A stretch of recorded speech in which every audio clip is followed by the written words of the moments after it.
yıl sonra yine çıktın karşıma.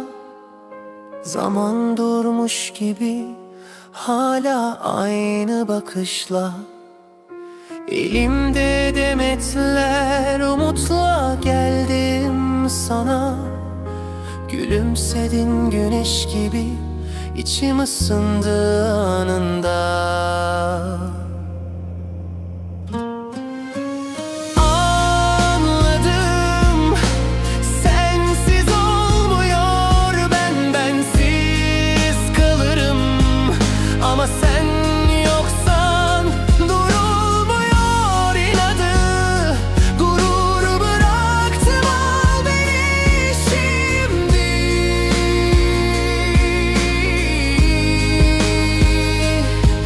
Bu defa gitmene izin yok, sonsuza seninim.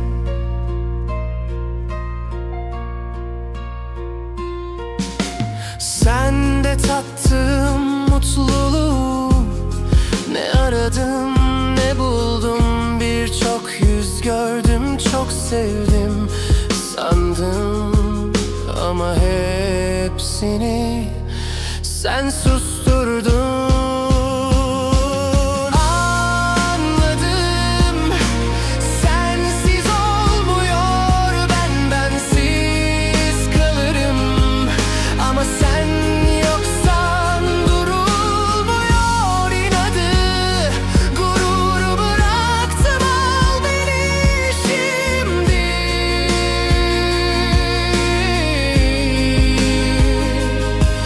Bu defa gitmene izin yok, sonsuza seninim. Bekledim yıllar boyu, seni bekledim. Kalbimde hala o ilk günkü hevesin. Bir tek kelimen yetiyor, gel de ömrümü sererim önüne sessizce. Anladım, sensiz olmuyor, ruhum eksik kalıyor.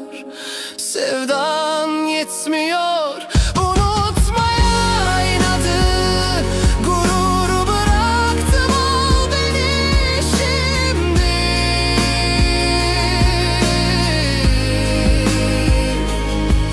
Bu kez kaybetmem seni, aşkımın sahibisin.